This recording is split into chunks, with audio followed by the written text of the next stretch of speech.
va faire un jus de carcasse bien rôti. On va réduire quasiment à glace et on va faire une mayonnaise avec ça. Prenez une vingtaine d'apprentis cuisiniers, mélangez-les à 3 grands chefs, pimentez avec une épreuve de cuisine en moins de 3 heures. C'est la recette d'un retour au fourneau réussi. Car depuis le début du confinement, ces jeunes gens ont un peu perdu la main. On va préparer la farce de pigeon. Du coup, on doit retirer séparer les pâtes, le brider et retirer ça. Ça va être ça le plus compliqué parce que c'est un peu délicat à faire et voilà, quoi, je ne l'ai pas fait depuis longtemps. Au menu, entrée, plat, dessert. Tourte de pigeon au foie gras, volaille farcie et pour finir, financier à l'huile d'olive et crème diplomate à l'anis verte.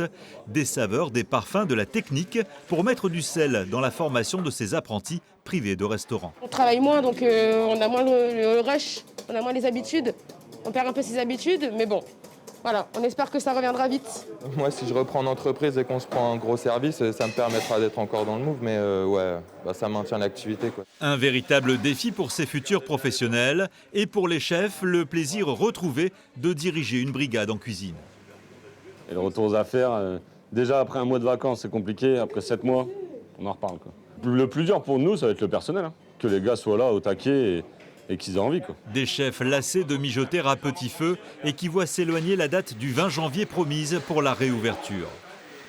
Ce qui nous manque aujourd'hui, nous, c'est l'adrénaline du service, justement. Parce qu'on a, quand on voit l'heure qui arrive, qui approche le service, on se dit, waouh, on a la pression qui monte en nous et on a besoin de ça.